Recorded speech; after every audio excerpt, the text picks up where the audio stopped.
I call this meeting to order. Time is 4:09.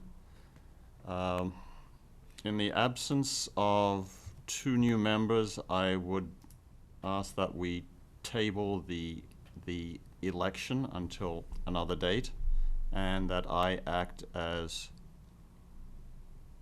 chair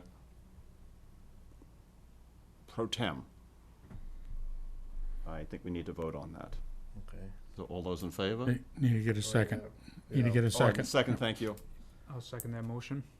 All those in favor of the motion? Aye. Aye, motion is passed. We need somebody to act as secretary for the day, I can do that. pro tem.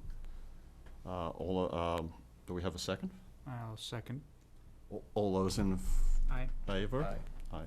Motion is passed. I see minutes from December 11th, 2018 are attached or have been attached. Yep. Are there any changes or additions that need to be made?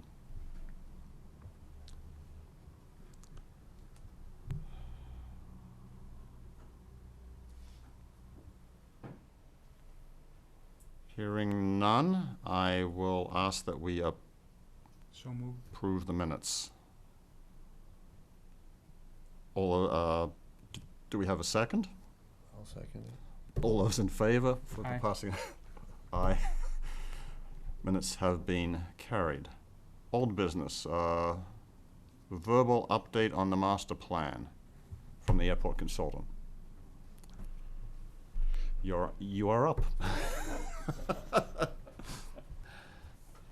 Well, thank you, Mr. Chairman, pro tem.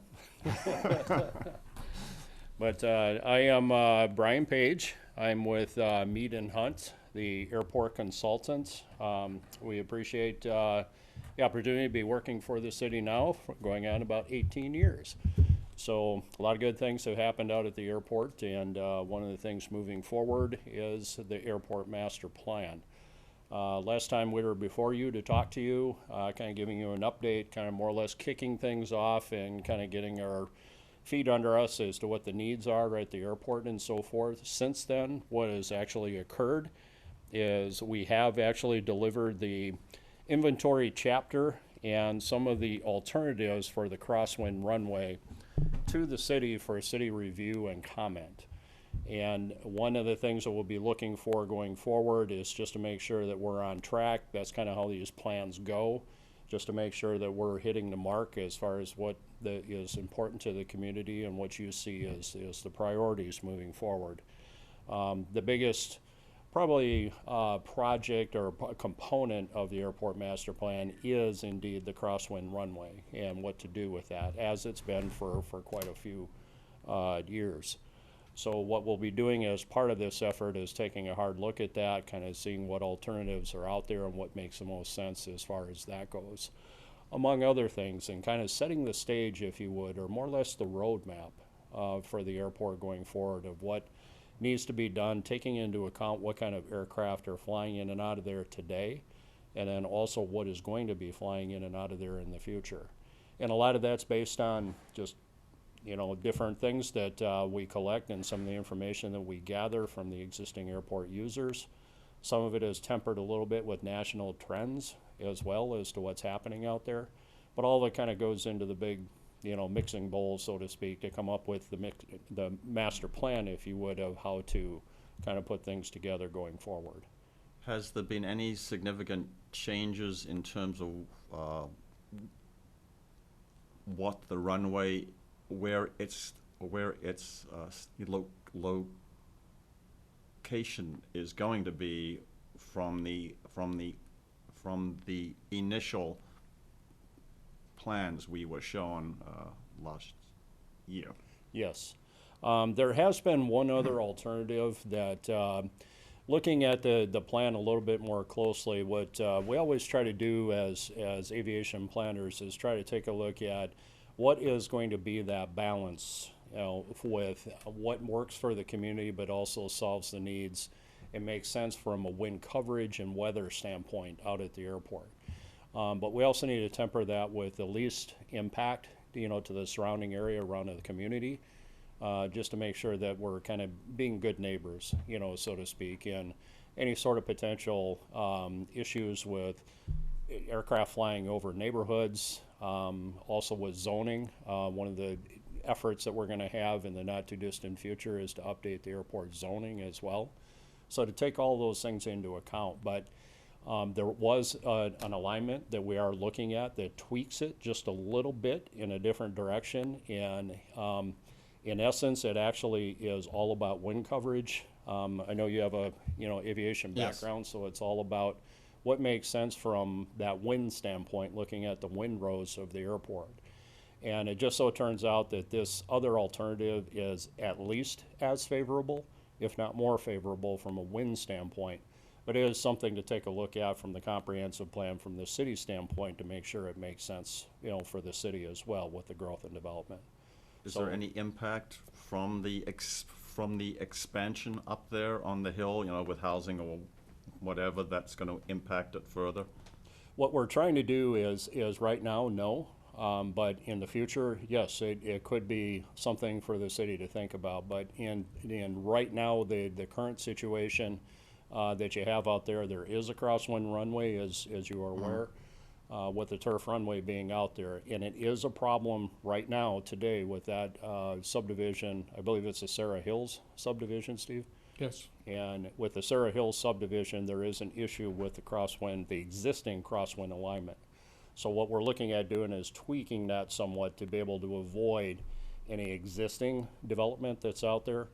Now, in the future, that could change. All communities grow, just like New Ulm. And And that will depend on the actual zoning that is maintained there, if they allow housing on the other side of correct. of The main idea Island. here is to kind of have the airport kind of grow and be zoned in a manner that it kind of grows together. The airport is allowed to grow, but then also the community kind of has some areas that, we need to make sure that we kind of protect these areas for the future runway development.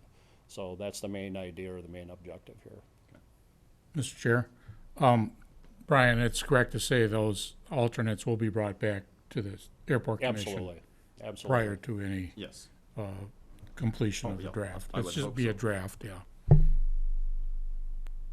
Okay, so we move on to new business, verbal update on the airport land use plan. Okay, what I have here tonight is a overhead drawing that shows one of the developments that's being proposed out at the airport. And as you can see, this area that's kind of hatched, the red area that you see here that runs all the way alongside the highway, to kind of get your bearing across the street. In this area here would be the location of Walmart in the parking lot, and then on the other side of that intersection would be like where Menards and I'm sorry, this is actually Walmart here, and Menards would be off to the side on this side. You can't really see it, it's off the photograph. But in essence, this is the south side of US Highway 14, and the area that you see kind of hatched in red is going to be the location of a future storm sewer line that is going to basically connect here at Highland Avenue, run westbound all the way up to the site that is essentially off the grid on this side to the west of the airport. And what that is for the future National Guard facility that will be located out there on the south side of Highway 14. So what the storm sewer easement is for is, since the airport is partially, the federal government, the FAA, has interest in the airport through some of the funding of acquisition of some of the property and so forth out there at the airport. What they require is, whenever there's any sort of an easement that occurs on the airport, that there's kind of a process that you need to go through, and they call it a concurrent land use plan. And a concurrent land use plan is essentially a plan that involves, it's basically a glorified term for an easement, essentially, but there's a lot of components that have to go into that. You'd be able to make sure that, because you're going to be in a runway approach, There's also going to have to be some considerations there safety-wise, that when they're out there working and installing that pipe in the runway approach, that they're abiding by all the safety regulations that usually come along with working at an airport. In addition to, if you're going to be granting an easement to another entity, there also has to be what's called a subordination agreement. And essentially what the subordination agreement is in essence means that you understand that you're putting this facility on airport property, so you need to make sure that if the airport needs to do something, grow, expand, whatever the case may be, that the airport comes first. So anything else that's in its way is going to have to move or be relocated or whatever the case may be. Don't really see that ever happening here, but it's just one of the requirements that comes along with granting an easement such as this. The timing of this is going to be later on this fall after the crops come out. As you see, many of these areas here, kind of down by the water tower and then coming up the hill. In this area here, this is all plow ground, and it's currently planted in corn. So once the corn comes out, I'm not sure west of there, Joe, if that's still corn or if that's beans or what that is out there. That's beans. Okay, but whichever it is, what the deal will be is that area is currently leased to some local farmers. So what'll happen is wait until the crops come out and then get started on the construction later on this fall. So the reason that that easement is actually going or encroaching into airport property is there is usually a corridor or an easement that usually goes along any U.S. highway. What's happening, just like anywhere else, is over time you get power in there, you get gas in there, you get just all these different utilities, and it tends to get filled up. And the thing of it is that storm sewer line, in some cases, it's going to be buried about 25 to possibly 30 feet below grade. And if that's the case, it's going to require quite a bit of an open trench that's going to have to run through there. So with that in mind, an easement is generally the way to go with this, and that's why it's going to have to encroach, is because there's just simply not enough room along Highway 14 right now. And I'm assuming that's the city to the PUC easement? Correct. Yeah.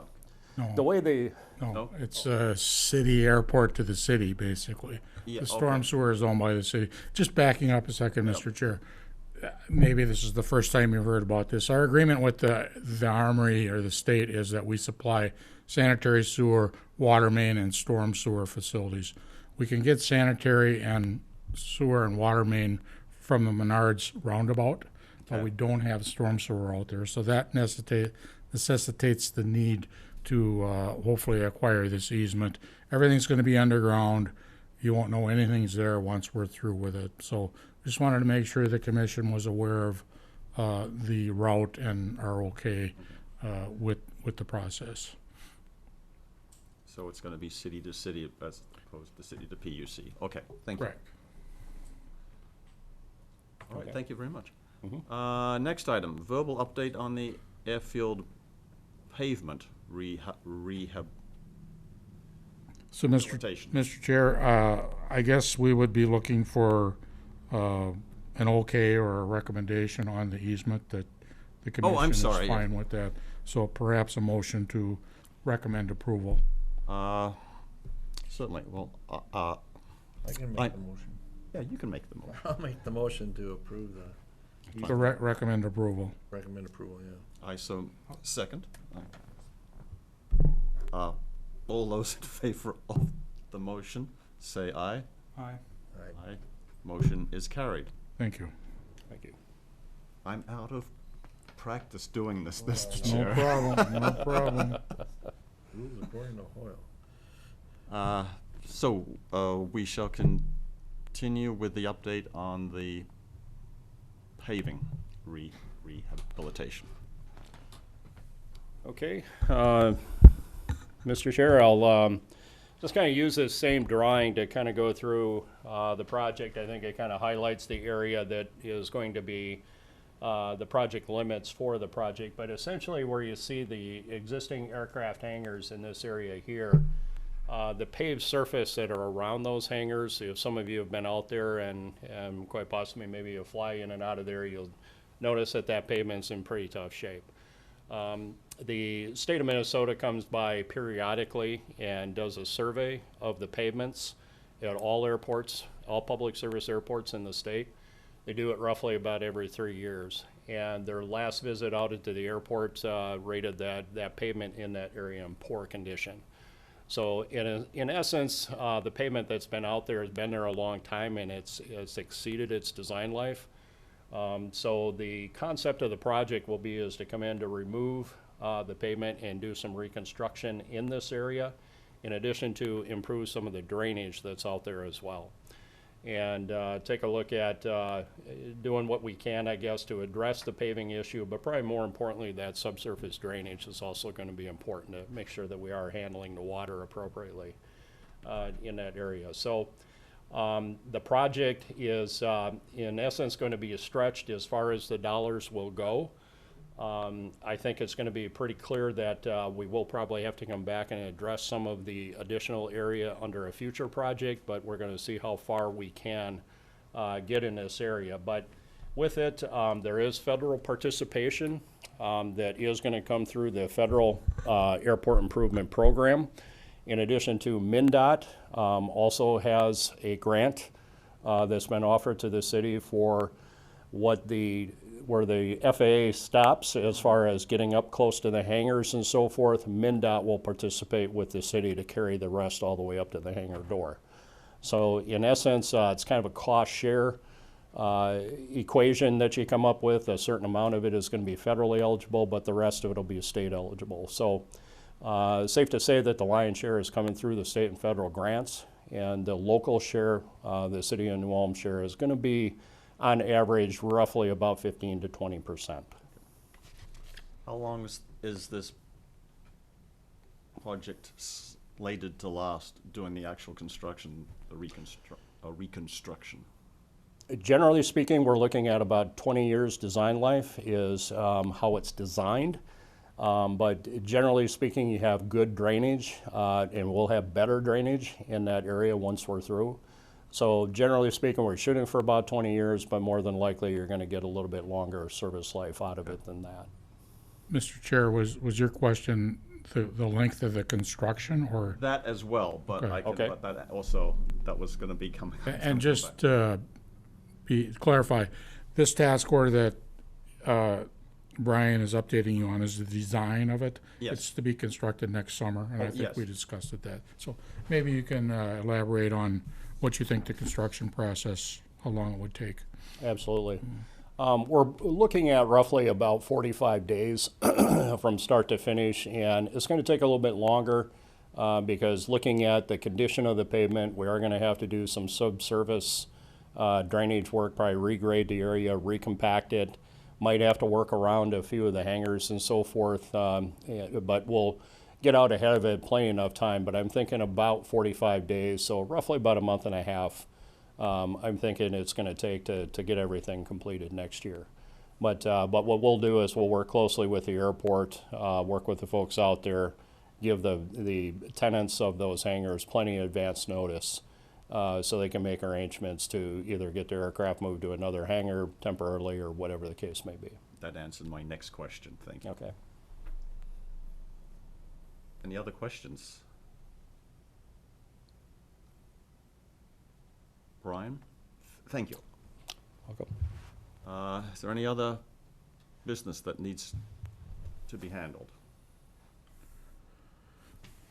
Mr. Chair, I just wanted to make sure that the commission was aware of the easement request, and so we went through that. And as long as Brian was coming out, we wanted to update you on the master plan update.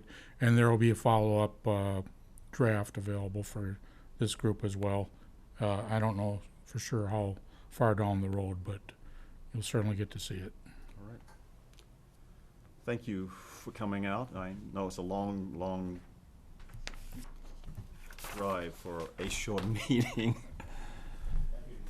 If there's no other meeting items to be addressed, I would motion for an So moved. adjournment. Do we have a second? I'll second. So move. I call this meeting closed. The next meeting, Tuesday, October 8, 4 p.m., or at the call of the next Chair Pro Tem. Thank you. Thank you, gentlemen.